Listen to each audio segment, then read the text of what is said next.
The JonBenet Ramsey murder. Shadows beneath the surface. Asterisk, asterisk. On the morning of December 26, 1996, Boulder police received a frantic 911 call from the Ramsey residence. 6-year-old JonBenet Ramsey was reported kidnapped. A 3-page ransom note demanded $118,000, an oddly specific amount. Hours later, the unimaginable happened. A detective searching the home opened a small, windowless basement room. He found JonBenet's body. The crime instantly shattered the peace of Boulder, Colorado, and ignited one of the most haunting investigations in U.S. history. At first glance, signs pointed to a kidnapping gone wrong. A ransom note addressed to JonBenet's fathom-broken basement windowless suitcase, placed beneath it no immediate signs of forced entry inside the home. Everything suggested a stranger might have slipped in during the night. But within hours, investigators realized this wasn't going to be a straightforward case. Something was off. Very off. The crime scene became one of the most contaminated in modern true crime history. Before police could secure the home, neighbors walked through rooms, officers moved items, the body was carried upstairs, critical evidence was disturbed. Every piece of potential truth was smudged, moved, or lost. And the clues that remained? They contradicted each other.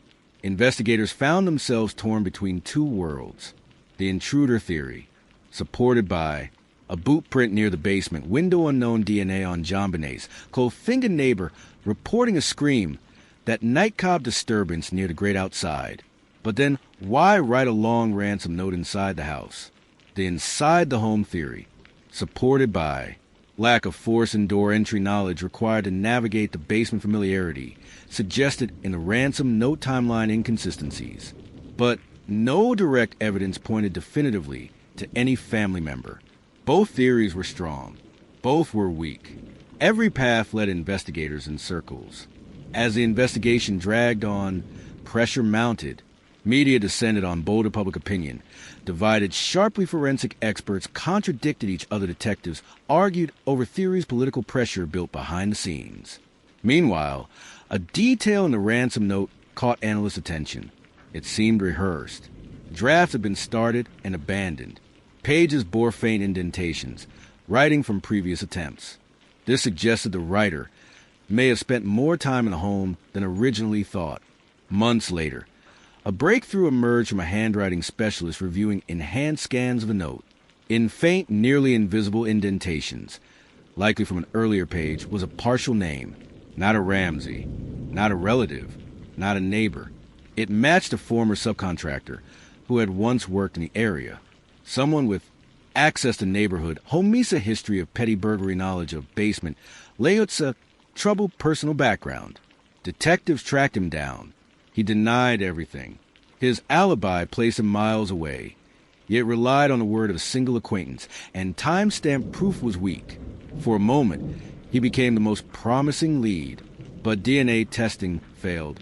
Not because he didn't match, but because the samples were too degraded, mixed, and possibly contaminated years earlier. Once again, the case collapsed on itself. The twist felt real, but it solved nothing. Despite thousands of tips, dozens of experts, and years of reanalysis, no suspect has ever been definitively tied to the crime. The case remains officially open and unsolved. The JonBenet case highlights the fragility of justice.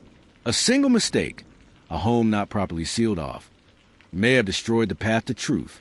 A little girl lost her life. A family lost their world. And America lost its sense of safety in its own bedrooms and basements. Sometimes justice fails not because there is no truth, but because truth dies in the chaos of the moment. Evidence is a story, but stories can be erased. Who wrote the ransom note? Was the intruder real? Why was no scream heard beyond one neighbor? Why was the basement room chosen? What happened during those missing hours? These questions remain suspended in time. The case reshaped protocols for crime scene security, child endangerment investigation, forensic analysis, media involvement in active cases. It changed an entire generation's relationship with safety, trust, and the shadows inside their own homes. JonBenet Ramsey became a symbol not of tragedy, but of innocence stolen before its time. Her story endures because she deserved answers answers that the world still hopes to uncover. Until then, her case remains one of America's most haunting reminders that the truth can hide in plain sight and still slip through our fingers.